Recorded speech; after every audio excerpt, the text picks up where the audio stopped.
Hello বন্ধুরা, আসসালামু আলাইকুম। আপনারা সবাই কেমন আছেন? আজকে আমি আম মাখানোর ভিডিও আপনাদের সাথে শেয়ার করব। আমি প্রথমে কিছু আম নিয়েছি এবং আমগুলো ভালোভাবে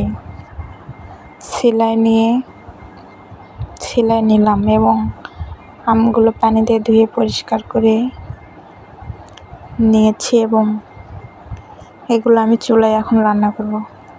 প্রথমে কিছু তেল, রসুন, ধনিয়া পাতা, জিরা টিরা সব কিছু দিয়ে চিনি দিয়ে আমগুলো মেখাই নিলাম। মাখাই নেওয়ার পরে ভালোভাবে নাড়াচাড়া করতেছি যাতে চিনিগুলো গলে যায় এবং আচার যেন খুব সুন্দর হয়। এখন আচারের সাথে কিছু পানি অ্যাড করব। আপনারা তো দেখতেই পাচ্ছেন অল্প কিছু পানি দিয়েছি এবং আমগুলো ভালো করে লড়াই চাড়াই কিছুটা আম গলে নেব যাতে আচারের স্বাদ একটু ভালো রকম হয়, অনেক সুন্দর হয়। এই তো আমাদের আচার প্রায় শেষের দিকে, রান্না কিছুটা কমপ্লিট হয়েছে। আর একটু জাল দিলে একটু আঠা আঠা ভাব আসবে এবং আচারটা খুব স্বাদ হবে।